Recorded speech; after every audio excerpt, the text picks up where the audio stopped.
Hello बच्चों, कैसे हैं आप। Welcome back to my YouTube channel root classes. आज इस वीडियो में बच्चा हम पढ़ने जा रहे हैं इलेक्ट्रिकल पावर। इलेक्ट्रिकल पावर का मतलब क्या होता है कि कोई भी इलेक्ट्रिकल गैजेट, चाहे वो टेलीविजन हो, चाहे वो इलेक्ट्रिक आयरन हो, चाहे वो कोई भी इलेक्ट्रिक गैजेट हो, वो किस रेट से एनर्जी कंज्यूम कर रहा है, that is called power. Power मतलब किस रेट से वो एनर्जी खर्च कर रहा है। अगर 9th क्लास में अगर आपने पढ़ा होगा एक chapter that is work and energy, तो वहां पे आपने पावर का कॉन्सेप्ट पढ़ा होगा कि पावर होता है बच्चा वर्क डाउन अपॉन टाइम। अगर कोई एजेंट 100 जूल का वर्क कर रहा है, 5 सेकेंड में कर रहा है, तो उसका पावर हो जाएगा 20 जूल पर सेकेंड, यानी वो हर एक सेकेंड में 20 जूल एनर्जी खर्च कर रहा है। और इस जूल पर सेकेंड को बच्चा हम वहां पे वाट लिख रहे थे, जेम्स वाट को सम्मानित करने के लिए। जेम्स वाट बच्चा एक साइंटिस्ट है, उनको सम्मानित करने के लिए हम जूल पर सेकेंड को वाट लिखते हैं। जैसे कि अगर मान लेते हैं यहाँ पे इलेक्ट्रिकल पावर की अगर बात किया जाए, जैसे कि एक आप बल्ब खरीद रहे हो, अगर वो बल्ब 20 वाट का है, इसका मतलब यह है कि 20 जूल पर सेकेंड, यानी वो बल्ब एक सेकेंड में 20 जूल एनर्जी खर्च कर देगा। कौन सी एनर्जी खर्च करेगा? तो इलेक्ट्रिकल एनर्जी को लाइट एनर्जी में कन्वर्ट कर देगा। अगर मान लेते हैं इलेक्ट्रिक आयरन बच्चा 750 वाट का है, तो इसका मतलब है कि ये इलेक्ट्रिक आयरन एक सेकेंड में ही ये 750 जूल एनर्जी को हीट एनर्जी में बदल देगा। इन इलेक्ट्रिकल एनर्जी को ही हीट एनर्जी में बदल देगा। तो इलेक्ट्रिकल पावर का मतलब यह हो गया कि कोई गैजेट है वो किस रेट से एनर्जी कंज्यूम कर रहा है, खर्च कर रहा है। बात समझ में आ गया? तो चलो इसको हम पहले डिराइव करते हैं। मान लेते हैं बच्चा कि यहाँ पे एक डिवाइस है जिसका रेजिस्टेंस R है और उसको V वोल्ट की बैटरी से जोड़ा गया है। तो अगर V वोल्ट की बैटरी से जोड़ा गया है तो करंट इसमें I जा रहा है, और यहाँ पे जो चार्ज फ्लो हो रहा है वो T टाइम में Q चार्ज फ्लो हो रहा है और करंट I फ्लो हो रहा है। हमें क्या करना है कि ये जो भी गैजेट लगा हुआ है जिसका रेजिस्टेंस R है, उसका पावर कैलकुलेट करना है, इलेक्ट्रिकल पावर। वैसे तो हमने पढ़ा था मैकेनिक्स में जो पावर होता है, जैसे कि फिजिक्स में बच्चा वर्क एनर्जी चैप्टर में पावर होता है वर्क डाउन अपॉन टाइम। यहाँ पे हम इलेक्ट्रिकल पावर की बात करेंगे। तो भाई यहाँ पे पावर निकालने के लिए हमें पहले पता करना होगा कितना वर्क हो रहा है। तो हम जानते हैं कि जो ये V है ये होता है work down on unit charge, यानी पोटेंशियल डिफरेंस बच्चा होता है work down on unit charge. तो यहां से वर्क डाउन हो जाएगा V इंटू क्यू, यानी Q चार्ज को पुश करने में बैटरी जो वर्क कर रही है V इंटू क्यू वर्क कर रही है। यानी बैटरी कितना एनर्जी खर्च कर रही है बच्चा? बैटरी कितना, जितना वर्क होगा उतना एनर्जी खर्च होगा। दोनों इक्विवेलेंट है, याद रखना। 9th क्लास में पढ़ा होगा कि एनर्जी का मतलब ही क्या होता है, कैपेसिटी टू डू वर्क, यानी एनर्जी एंड वर्क दोनों का यूनिट सेम होता है और दोनों इक्विवेलेंट है। अगर कहीं पे 100 जूल वर्क हुआ तो समझो कि 100 जूल एनर्जी का ट्रांसफॉर्मेशन हुआ किसी एक फॉर्म से दूसरे फॉर्म में। तो यहाँ पे battery V into Q work कर रही है, तो समझो कि बैटरी इलेक्ट्रिकल एनर्जी इतना एनर्जी ट्रांसफॉर्म कर रही है, यानी बैटरी के अंदर केमिकल जो एनर्जी है वो इतना इलेक्ट्रिकल एनर्जी बना के भेज रही है। ठीक है, तो यहाँ पे बच्चा V इंटू क्यू एनर्जी भेज रही है बैटरी। ठीक है, हमें क्या करना है कि तो वो जो एनर्जी है ना, वो एनर्जी कौन यूज कर रहा है बच्चा? ये रजिस्टर यूज कर रहा है। तो इस रजिस्टर की पावर क्या होगा? यानी किस रेट से वो एनर्जी यूज कर रहा है, दैट इज पावर। ठीक है, या किस रेट से बैटरी एनर्जी सेंड कर रही है, दैट इज पावर। ठीक है, तो भाई पावर क्या होता है? किस रेट से एनर्जी खर्च हो रहा है या किस रेट से वर्क हो रहा है, दोनों एक ही बात है। तो भाई वर्क हो रहा है V इंटू क्यू, और सपोज ये T टाइम में वर्क हो रहा है, तो जो पावर आ जाएगा कितना आ जाएगा बच्चा? V into Q by T. ये Q बाई टू मैंने Q बाई टी सेपरेट कर लिया, तो ये हो जाएगा V इंटू वाई, यानी पावर का फॉर्मूला आया बच्चा V इंटू वाई। ये इलेक्ट्रिकल पावर आया। इलेक्ट्रिकल पावर बच्चा यानी पोटेंशियल डिफरेंस और करंट के टर्म्स में, समझ में आ रहा है बच्चा? पोटेंशियल डिफरेंस और करंट के टर्म्स में। ठीक है। अब इसमें ओम्स लॉ लगाओ तो V बराबर होता है आई आर, तो भाई यहाँ पे आई आर रखो तो हो जाएगा आई स्क्वायर आर, आई के जगह पे V अपॉन आर रखो तो यहाँ पे V स्क्वायर अपॉन आर हो जाएगा। तो ये इसके डिफरेंट फॉर्म हो जाएगा, लेकिन मेन जो बेसिक वाला है ये है। अब इलेक्ट्रिकल पावर देखो, कह रहे कि power is also the rate of consumption of energy, the rate at which electric energy is dissipated या consumed in an electric circuit.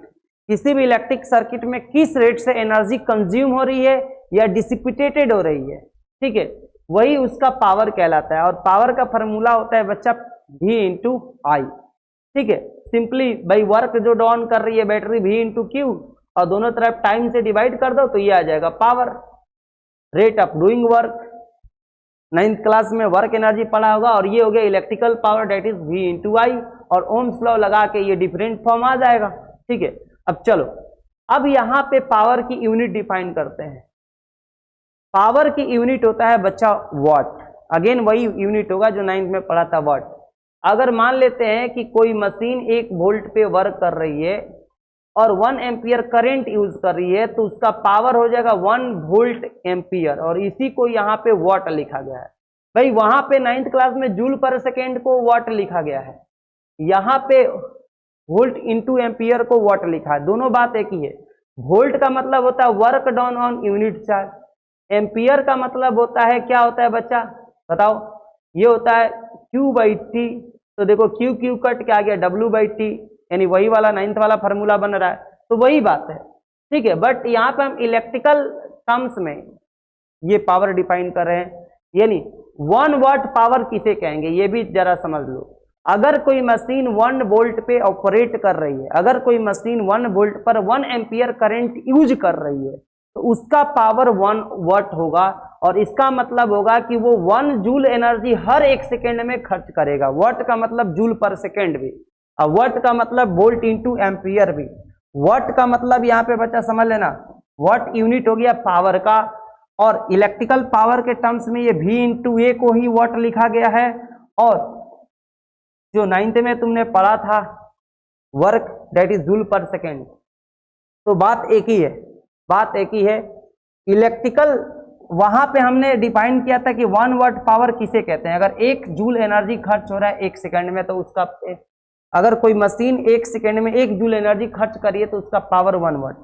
या अगर कोई मशीन 1 वोल्ट पर 1 एम्पियर करंट यूज कर रही है तो उसका पावर हो जाएगा 1 वाट, एक ही बात है, ठीक है। तो ये हो गया इलेक्ट्रिकल पावर। तो भाई यहाँ पे पावर का फॉर्मूला क्या आया, पावर का फॉर्मूला ये आ गया कि इस रेट से एनर्जी खर्च हो रहा है डिवाइडेड बाई टाइम। तो एनर्जी का फॉर्मूला क्या हो जाएगा, क्रॉस मल्टीप्लाई करो पावर इंटू टाइम। ये फॉर्मूला बहुत इंपॉर्टेंट है, हालांकि ये भी इंपॉर्टेंट है, दोनों इंपॉर्टेंट है, ये वाला भी बहुत ज्यादा इंपॉर्टेंट है। जब तुम अपने घर में इलेक्ट्रिकल एनर्जी कितना कंज्यूम हुआ अगर कैलकुलेट करना चाहते हो तो ये फॉर्मूला इंपॉर्टेंट है। एक्चुअली किसी भी मशीन का पावर और कितना समय चला दोनों को मल्टीप्लाई कर दो तो वो कितना एनर्जी यूज करेगा वो पता लग जाएगा, ठीक है। तो जैसे कि अगर मान लेते हैं कि एक इलेक्ट्रिक आयरन है जो 750 वाट का है, और वो आयरन किसी दिन 2 आवर के लिए चला, तो वो कितना एनर्जी खर्च कर देगा, कितना एनर्जी खर्च कर देगा। तो एनर्जी कितना खर्च कर देगा बच्चा, पावर इंटू टाइम, ठीक है। तो यहाँ पे करके हम निकाल सकते हैं, आवर को सेकंड में बदल लो, आवर को सेकंड में बदल लो, यहाँ पे जूल पर सेकंड, तो सेकंड कैंसल होके जैसे कि 750 वाट है इसको जूल पर सेकंड, और टाइम को यहाँ पे लिख दो बच्चा कितना, 1 आवर में 3600 सेकेंड होता है, तो यहाँ पे हो जाएगा इतना सेकेंड। अब ये सेकेंड कट के देखो, ये जो भी कैलकुलेशन आएगा जूल में आने वाला है, तो हमें पता लग जाएगा कि कितना एनर्जी वो खर्च करेगा, ठीक है। अब नेक्स्ट टॉपिक की तरफ बढ़ते हैं, डेट इज, अच्छा यहाँ पे देखो वो सारा चीज दिया हुआ है। SI unit of electric power बच्चा वाट होता है, और 1 वाट पावर हम तब कहते हैं उस मशीन की पावर 1 वाट कही जाएगी जो 1 वोल्ट पर 1 एम्पियर करंट ड्रॉ करेगी, खींच लेगी, दैट इज 1 वोल्ट एम्पियर को 1 वाट कहा जाता है। तो it is the power consumed by a device that carries 1 ampere of current when operated at potential difference of 1 volt. यानी 1 वाट पावर वो पावर है जब कोई डिवाइस 1 वोल्ट पे ऑपरेट करेगी और 1 एम्पियर करंट वो यूज करेगी।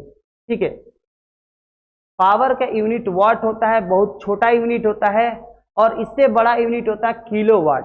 यानी 1 किलोवाट अगर लिखा है तो ये हो जाएगा बच्चा 1000 वाट। 1000 वाट को 1 किलोवाट कहा गया है, और 2 किलोवाट मतलब यहाँ पे 2000 वाट, ये समझ में आना चाहिए। यानी 1 किलोवाट होता है बच्चा 1000 वाट का होता है। अब जो लास्ट टॉपिक है इस चैप्टर का बच्चा, that is commercial unit of electrical energy. वैसे तो एनर्जी की बच्चा जो एसआई यूनिट होता है जूल होता है, बट ये जूल इतना छोटा एनर्जी है कि कमर्शियली अगर हम जूल में इलेक्ट्रिकल एनर्जी कैलकुलेट करें कि किसी डोमेस्टिक इवन एक छोटे से घर में फैन चल रहा है, लाइट चल रहा है, टीवी चल रहा है, अगर उस घर में भी महीने का कितना एनर्जी कंज्यूम हुआ अगर वो जूल में कैलकुलेट करे तो करोड़ों जूल हो सकता है। समझ में आ रहा है बच्चा? करोड़ों जूल हो सकता है। ठीक है, क्योंकि जूल बहुत छोटा यूनिट है। जितना हम घर में एनर्जी यूज करते हैं, अगर डेली लाइफ में बात करें किसी घर में जिसमें किसी एक छोटे से घर में जिसमें 2-3-4 फैन चल रहे हैं, 2-3-4-5 लाइट जल रहा है, एक फ्रीज है, तो उसमें भाई करोड़ों जूल एनर्जी हो सकता है एक महीने का। तो हमें क्या करना होगा कि बड़ा नंबर बताना पड़ेगा। अगर मान लेते हैं कोई इंडस्ट्री है, फैक्ट्री है, जहाँ पे बड़े बड़े हैवी मशीन वर्क कर रहे हैं, तो वहाँ पे तो भाई एक महीने का जो एनर्जी होगा अरबों खरबों, बहुत बड़ा नंबर लिखना पड़ जाएगा। इसीलिए हमें ना एक बड़ा यूनिट बनाना पड़ेगा एनर्जी के लिए। जैसे कि अगर तुम अपना एज सेकंड में बताओ तो लाखों करोड़ों सेकंड बताना पड़ेगा, सामने वाला भी समझ नहीं पाएगा, उसको फीलिंग नहीं आ पाएगा कि तुम कितने बड़े हो। तुम बोलो कि मैं 3 करोड़ 5 लाख इतना सेकंड का हूं, तो उसको समझ में नहीं आएगा कि तुम कितने बड़े हो। तो हम एक बड़ा यूनिट में अपना एज बताते हैं, दैट इज ईयर, कि हम 24 ईयर हैं या हम 15 ईयर के हैं। इसीलिए जूल एक्चुअली में बहुत छोटा यूनिट है। कमर्शियली एक बड़ा यूनिट बनाना होगा। जैसे कि हम अगर घर में मशीनें चल रही है तो कितना एनर्जी खर्च कर रही है उसको कैलकुलेट करने के लिए एक बड़ा एनर्जी का यूनिट बनाना होगा। Since electrical energy is the product of power and time.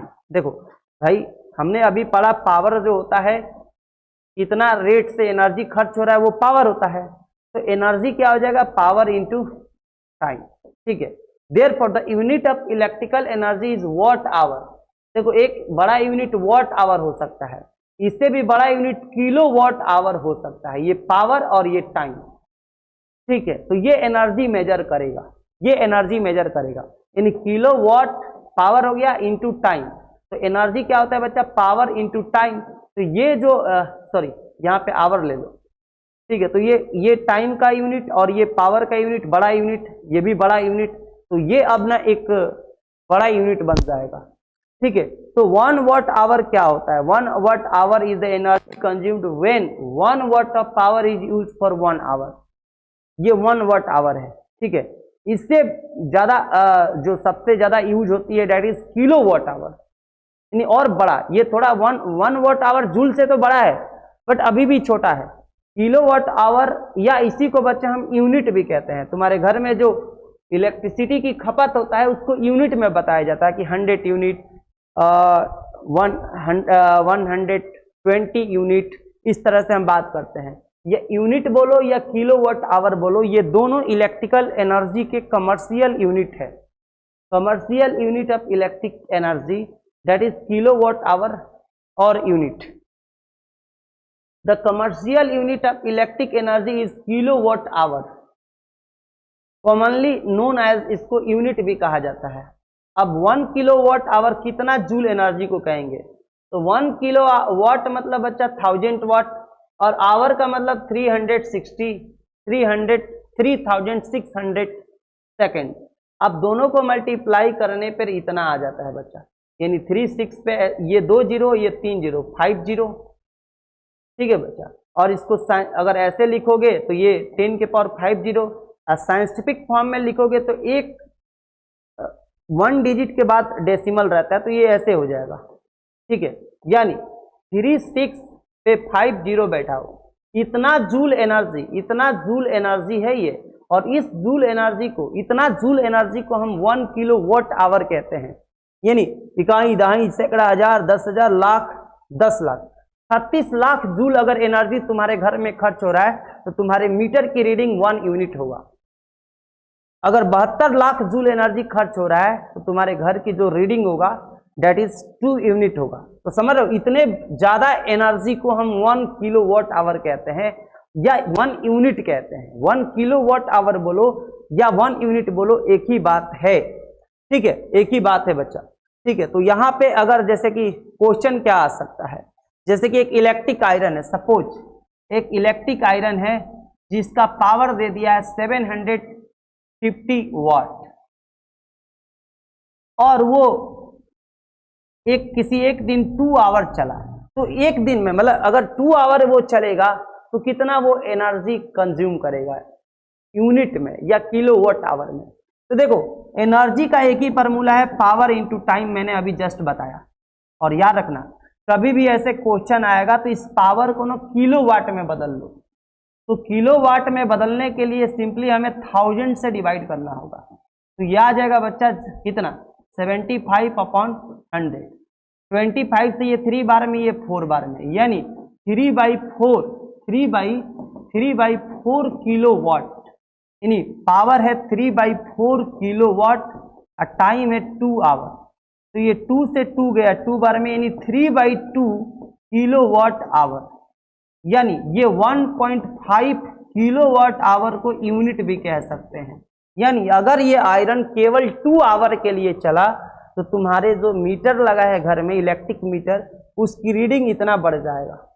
अगर तुम्हारे इलाके में पर यूनिट 7 रुपया खर्च है, एक यूनिट का 7 रुपया लगता है, तो 1.5 यूनिट में 7 से मल्टीप्लाई कर लो कितना खर्चा आएगा, ठीक है। यानी 1.5 में अगर 7 से मल्टीप्लाई करोगे तो आई थिंक ये आ जाएगा 10.5 रुपया, यानी इतना, यानी करीब करीब 10.5 रुपया, यानी 10 रुपया 50 पैसा खर्च होगा तुम्हारा, केवल 2 घंटा चलेगा। अगर मान लेते हैं किसी घर में ये आयरन पर डे 2 आवर चल रहा है, तो अगर किसी महीने का खर्च निकालना है, तो अगर वो मंथ 3 आवर का है, 30 डेज का है, तो तुम ना क्या करो ना, 30 डेज में कितना आवर हो जाएगा। टाइम को याद रखना, इस फार्मूला को लगाने के लिए पावर हमेशा किलोवाट में रखना है और टाइम आवर में बदल लेना है। अगर एक महीने का पूछ रहा है जिसमें 30 दिन का वो महीना है, तो यहाँ 30 में 2 से गुणा करो, यानी 60 आवर वो चलेगा, 60 आवर, ठीक है। तो यहाँ पे पावर तो वही रहेगा, यहाँ पे आ जाएगा 60, तो ये कट के बच्चा हो जाएगा तुम्हारा कितना, 30, यानी 90 यूनिट का आ जाएगा बच्चा, 90 यूनिट का आ जाएगा। 90 में 7 से मल्टीप्लाई करो, अगर 1 यूनिट का खर्चा 7 रुपया लेती है गवर्नमेंट, तो 9 7 63, यानी करीब 630 रुपया तो इसी का आ जाएगा। समझ में आ रहा है। तो कभी भी अगर तुम्हें घर में कितना यूनिट खर्च हो रहा है, कितना इलेक्ट्रिकल बिल आया, अगर ये कैलकुलेट करना है तो हमेशा याद रखना कि जो एनर्जी है वो कैलकुलेट करना पावर इनटू टाइम, पावर को किलोवाट में बदलना है और टाइम को आवर में बदल देना है। तो किलोवाट आवर यानी सीधे यूनिट में खर्च आ जाएगा, कितना यूनिट इलेक्ट्रिक एनर्जी खर्च हुआ वो निकल आएगा, और वहां पे कितना एक यूनिट का खर्च है उससे मल्टीप्लाई करो तो टोटल खर्च आ जाए।